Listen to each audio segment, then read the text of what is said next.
News, and we say good morning to our friend Congressman Roger Williams, who joins the show live this morning on WBAP. Congressman, thank you so much for being with us.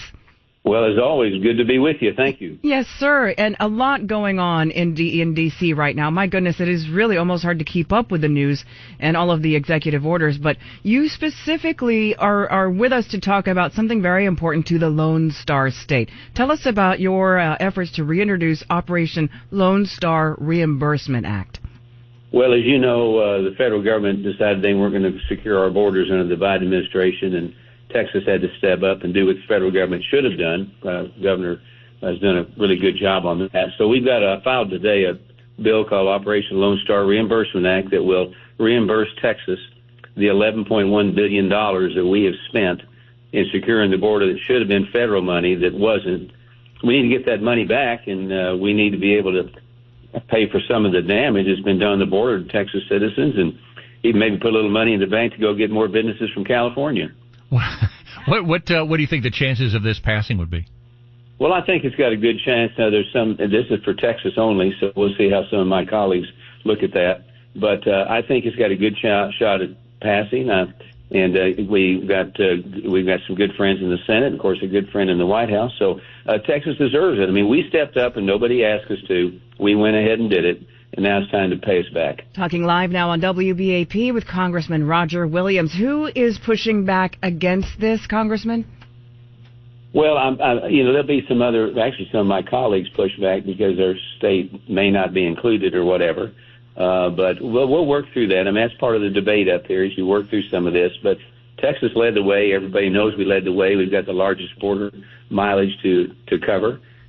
So I think any pushback we can talk to them and see if we can't get them to get on our side. I actually feel good about it. Congressman Roger Williams with us. Just a moment. We have to take a quick timeout. We have to get updated on traffic and weather on the ones. We have more questions for you, though. Julie DeHardy standing by looking at the freeways. Pretty busy in the 35 corridor, Carrollton Farmers Branch area. Now, the southbound 35 at Valwood blocks two left lanes and the entrance ramp. So they're on the left and they're on the right. There's lots of flashing lights, and you're backed up solid almost an hour now from the Bush Turnpike. And then we also have a wreck northbound 35 at Valley View in the left lane, so you're back through 635. You get around that, we've got another wreck on 35 northbound at Frankfort in the right lane, so that's backing you up toward the Bush. 183 eastbound trying to get into the DFW airport. The left side of the ramp is blocked because of that accident, and you're backed up through 360. And then we also have I-20 westbound at Dowdy Ferry with two right lanes blocked, about 25 minutes from Lawson. Left lane's blocked on I-30 eastbound at Horizon. That backup is Dow Rock. Our next update within 10 minutes with WBAP's First Traffic on the Ones. I'm Julie DeHardy. From the WBAP Weather Center, cloudy and cool, patchy fog and drizzle today with a high of 44, and tonight with a low near 40, scattered showers and storms on Tuesday, ending sometime Wednesday. Right now, we have 42 degrees in downtown Dallas at WBAP. Congressman Roger Williams with us. Congressman, I've been seeing a lot of negative stories about Elon Musk. Of course, I expected that, but as he goes through the budget and departments and such and looks for monies to cut, he's not getting a very positive reception from Democrats or from the media, and I'm curious what the thought of Republicans would be about this. Well, I think he's doing a great job. I mean, any business, sometimes you get, even if you own a business, you get outside auditors, outside people who come in and look at your books. That's all he's doing at the request of the president. He's finding a tremendous amount of waste and fraud that we're seeing every day on TV. So the Democrats don't like it because they're the problem. I mean, they're the ones that create a lot of the waste and the fraud, and they don't want anybody to see the books. But he's doing what the president asked him to do, as others are, to get our fiscal position in line again, like it should be. So I think he's doing a great job, and he'll continue to do so, and we'll find more that needs to be cut. So we are shocked every time we hear a list coming out from DOJ, Congressman, that said, $20 million went to this crazy study or that wacky project in another country. Were you privy to this? I mean, I know certain things are voted on and they get kind of voted in, but did you know the extent of the waste, the absolute waste of taxpayer money that was going on? Absolutely not. And, of course, all this money coming out of here to those social and programs you talked about, I mean, we don't see that. I mean, we don't see the check before it goes out.